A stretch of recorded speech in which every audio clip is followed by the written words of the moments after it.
Hi there, and welcome to Why-Buy. In this special Legacy series, we're going to be taking a look at the Game Boy, but specifically now, how the modified gaming community has taken the handheld market to a whole new level. We'll be taking a look at some of the iterations for modifying Game Boys. We'll be taking a look at iterations for the Game Boy Advance, and more importantly, we're going to be taking a look at the Analogue Pocket.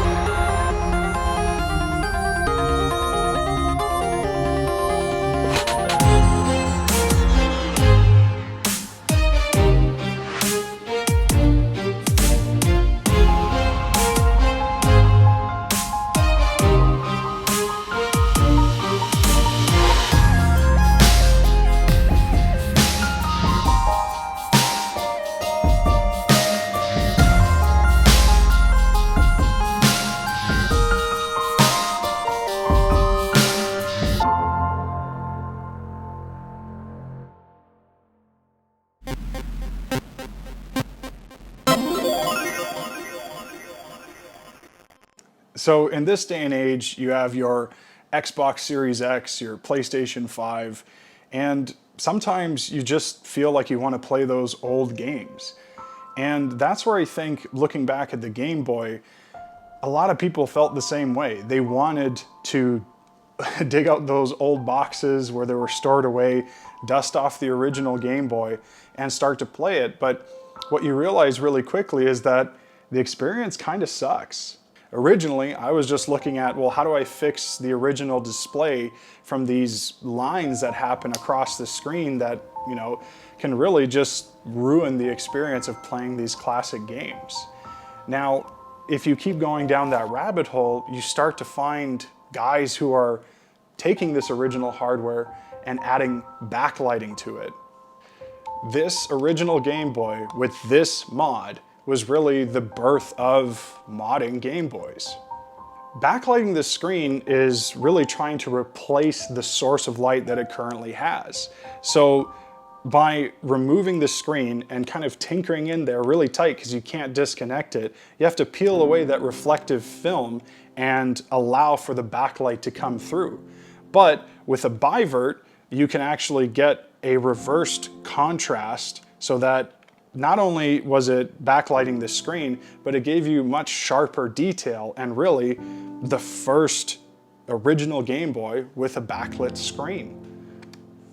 In essence, this was kind of the first explosion in popularity for modding the original Game Boy, because one thing is fixing the screen if it was damaged, but another thing was having that original screen and those original games with backlighting. And it really is just kind of the beginning of what the modding community has done to take these to the next level. So I think when you start to look into the modding community, it's important to mention kind of the knockoff Game Boys that were out there. Specifically with the GB Boy, this was actually a pretty good hardware clone where not only could you play the original games, but it also came packed in with, it says, 66 games in one. Surprisingly, the D-pad felt good, the buttons felt good. The only real knock on it was the fact that the screen aspect ratio wasn't native to the Game Boy, so it was always just a bit stretched. But really, at the time when I looked into these, they're like $13. It was a really good deal to have a color backlit display to play Game Boys on. A real cheap alternative to doing mods yourself. For all of the GB Boy's flaws, it seems to have increased in value and actually gone up in price. So for whatever reason. Now, you have to understand that at the time, when emulation wasn't really that big, aside from cramming a Raspberry Pi into an original Game Boy and drilling some holes, which was a complicated mod, the Bitt Boy kind of solved that with just being able to buy a finished device that was built in and was just easy to just pick up and go.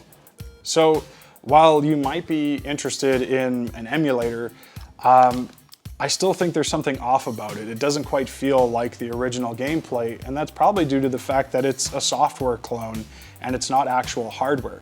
But if you're interested in emulators, maybe it's something to check out so that you can browse some of the games and, you know, get a feel for what the originals were like, more or less. The mod that attracted me and made the most sense to do because it was easy and totally worth it was putting an AGS 101 screen into an original Game Boy Advance. Now, the benefit of this is, like I said, the installation is relatively simple, and what was great about it is that you could really put what was the best available screen for the Game Boy into an original Game Boy Advance, which never had backlighting. And over time, you know, what we now know as the IPS screens, when those became available, you had a much brighter and more vivid screen, which is kind of the gold standard now. And you can see the differences in between this kind of Super Famicom themed version versus this Super Nintendo version. The difference between the two is really noticeable, and that's why so many people use these IPS screens, because they look so good. So really coming back full circle, the IPS screen mod was the best possible way to take an original Game Boy and give it the best screen. And really, it makes playing the original games on the original form factor the most satisfying.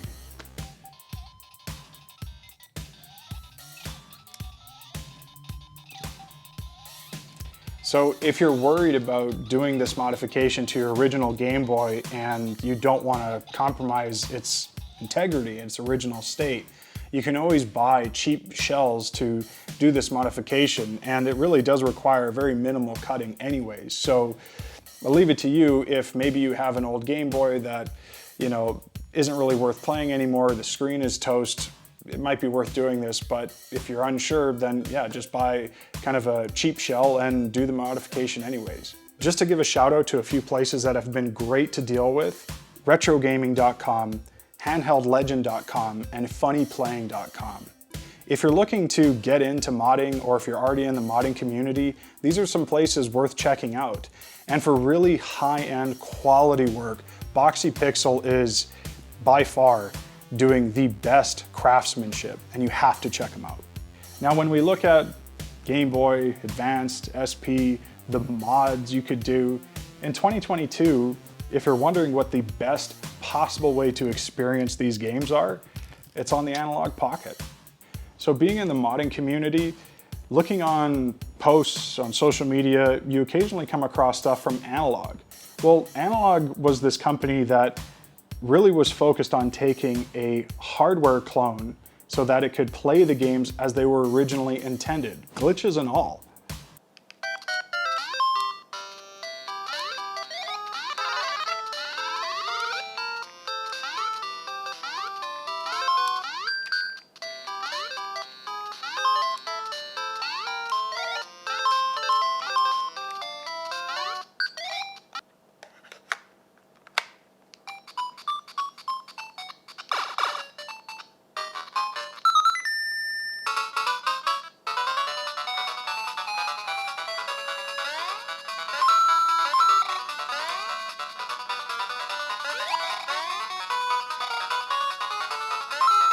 So to give you a good example of why these hardware emulations were so important is that when you think about playing old games, even on, let's say, like a CRT television, there was something about playing what the console was designed to be played on in that original form. It felt right, it felt proper.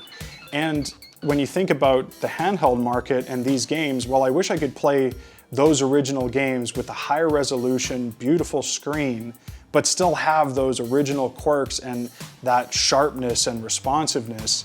Well, that's exactly what they accomplished. The big difference between software emulation and hardware emulation is the analog feel. So when you think about playing the original games, when you play them on an emulator, well, because it's software emulation, it isn't quite exact. It's not what it was in its original state. Now, whether you notice it or not, it is there and it doesn't feel as good. But when you have a hardware emulation that is as accurate as what Anologue has done here, it does feel like if you played back to back the original Game Boy and the Analogue Pocket, the gameplay experience would be the same. In fact, really, what is a glaring difference is the beautiful display and how you have this more modern take on the Game Boy. What's interesting about the Analogue Pocket is that they chose to use the aspect ratio from the original dot matrix DMG Game Boy. And that was because they knew that the hardcore fan base that was looking to buy this shape, this Analogue Pocket, was going to be playing original Game Boys in this aspect ratio. So that if you're playing Game Boy Advance games, that would have those black bars, not the original content.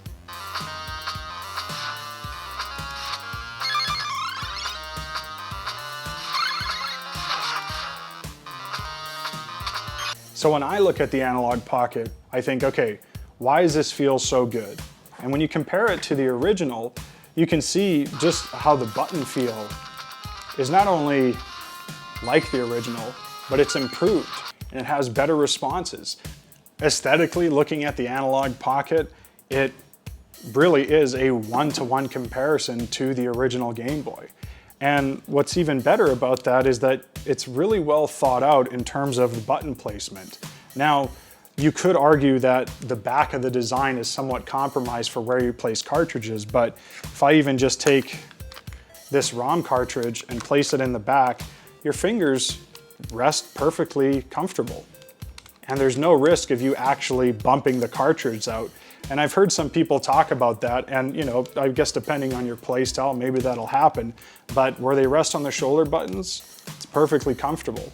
And let's be real here, I mean, if a lot of you end up putting a ROM into this, you know, all-in-one device, you really don't have to worry about cartridges sliding out. I think the rationale of designing it this way is, you know, with the adapters that you can put on afterwards. Now, I don't have a Sega Game Gear adapter to play those games in yet because ordering this thing, if you don't know, it's brutal to actually get your hands on one is so difficult. And buying this one, you know, it was really a matter of fluke, hearing that the sales went live, jumping online and ordering this and the dock for it. That's really, I mean, who knows, maybe if I had spent time looking for the adapters, I would have lost my queue and not been able to order this. So really, again, the whole point of the Analogue Pocket is to have a true to form Game Boy experience with a very beautiful and modern display. So when you look at the actual performance of the Analogue Pocket, they included two, not one, two FPGA chips. Now one to play all the games and everything that we love, but the other, there's a whole nother scene for the Analogue Pocket, and that's music, chip tuning.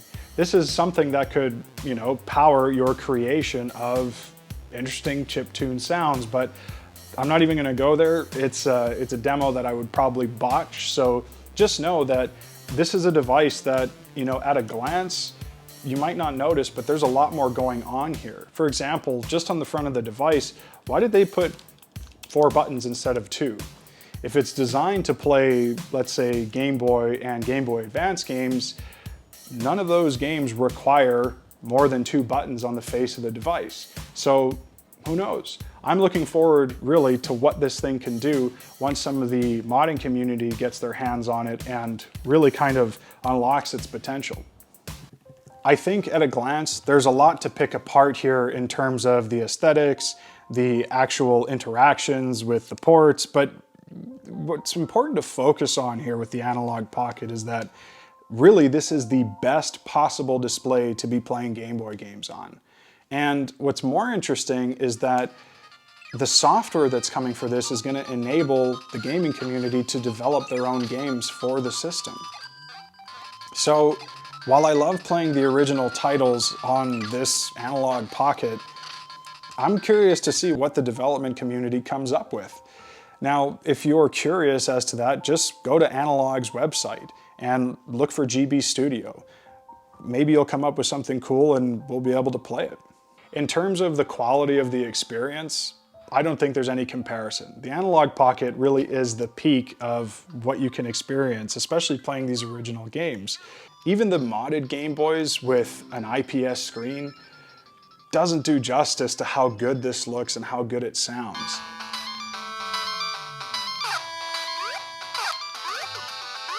If there's one thing I'll say is that the camera does not do it justice when I'm filming it. I'm trying my best to showcase the differences here, but in person, the color depth, the actual response time, it's so nice to play all of these games on the Analogue Pocket. So if you're watching this present day and you're wondering, well, how much does the Analogue Pocket cost? Well, it's $220, which, if you think about it, is really a bargain because the modding community isn't what it was just even a couple years ago. Getting into modding original Game Boys and just the time and the money that you're going to put into it, if you're just looking to play the games in the highest quality experience, the Analogue Pocket's the way to go. It's basically a ready-to-run machine that you don't have to do anything for. So really, the Analogue Pocket is kind of bittersweet. It's the end of the chase of trying to mod and have the perfect Game Boy.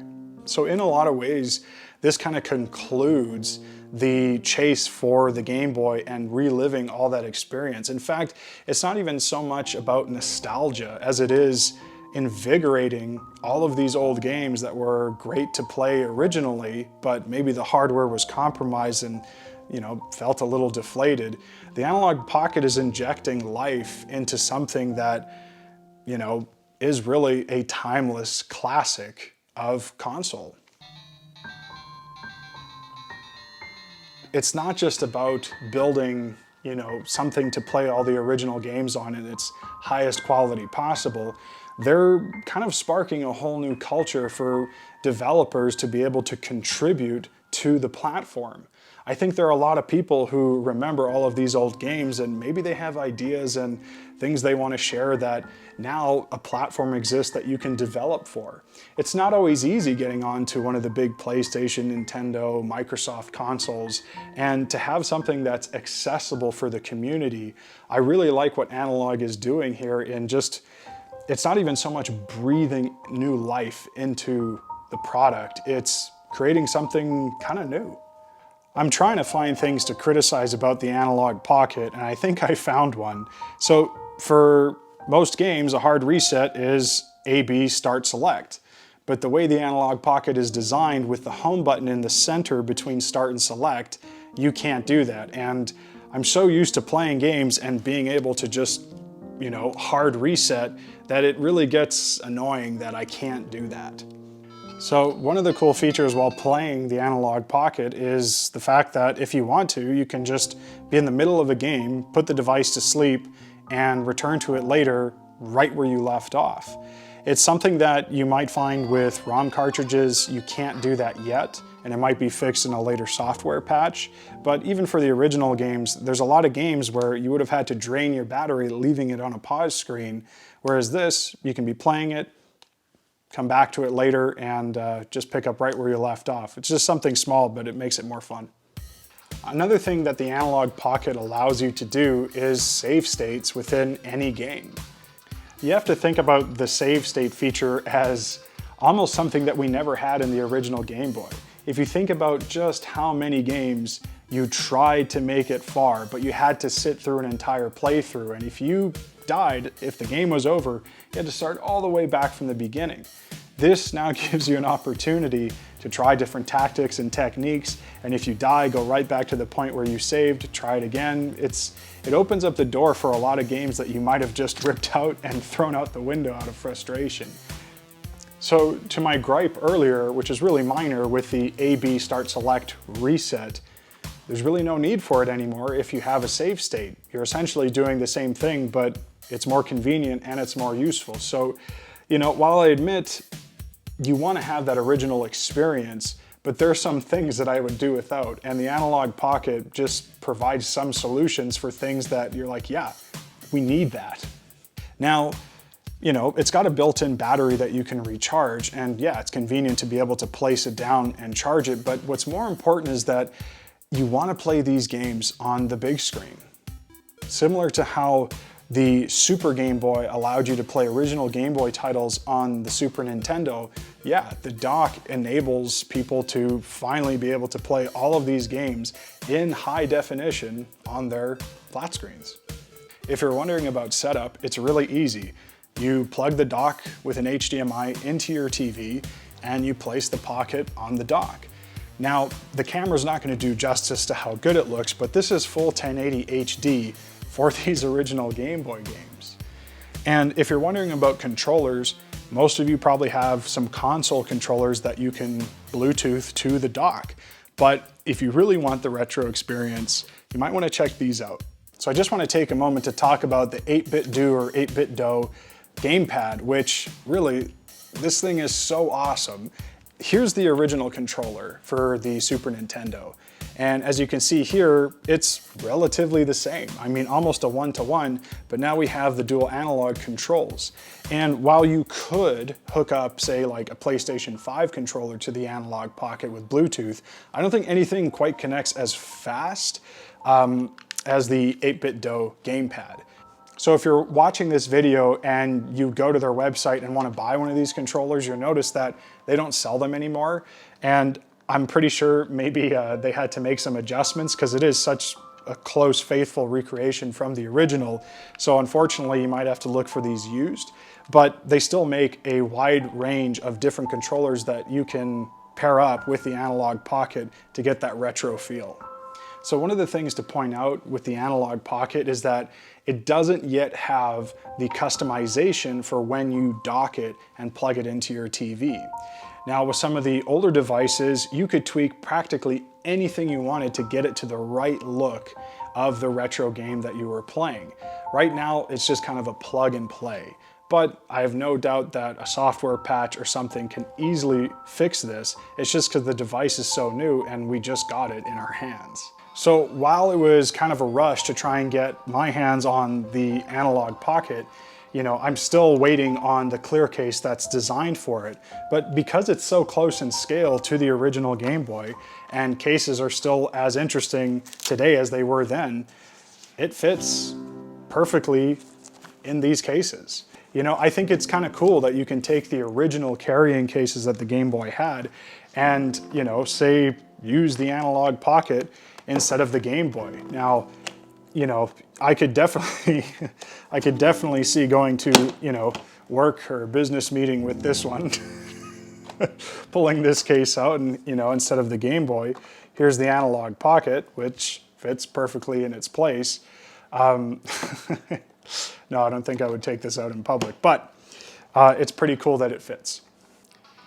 So if you're watching this video, there's no doubt that you probably went to Analogue's website, looked for the pre-order, or maybe looked online for what scalpers are selling for, which is unacceptably high, and it's really just taking advantage. But, you know, be patient, have faith. Analogue Pocket will be available. It's a company that's committed to delivering these, and, you know, they're aware of the chip shortage. They're doing everything they can, and you know, it's easy for me to say because here I am holding one in my hand, and I realize, you know, there's probably a lot of you who are frustrated that you can't get your hands on one yet. But, you know, just keep in mind that as time goes on, it gives them a chance to work on software patches, to iron out the quirks or add new features. And, you know, as every day that goes by, there's going to be more people in the community developing maybe new titles for it. So, you know, there is some silver lining in waiting until you can get yours. But, you know, for now, I hope this video helps and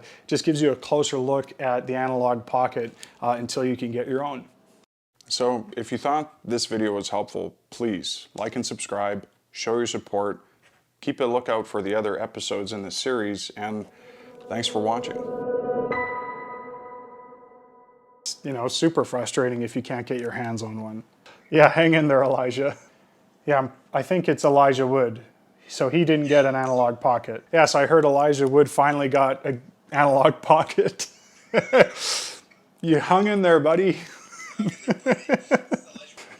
Yeah, he finally grabbed that brass ring. I think that's pretty much it.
So I just want to take a quick moment to thank the actual customer who owns these products. Typically in Why Buy reviews, it's always the customer who owns a product talking about it on screen. But in this special series, there was just such a great collection that we had an opportunity to cover that we didn't want to pass on the opportunity. So working with the customer who owns these products, kind of coaching me and explaining their story and having me sort of retell it was really special. And it, not only helped me relive my nostalgia and love for Nintendo and handheld video games, but I really do think that it was a special treat to be able to cover just such a wide range of this collection and deliver something that is not only educational, but just a lot of fun. So thanks for watching, and thank you to everyone who is involved in this and made it possible.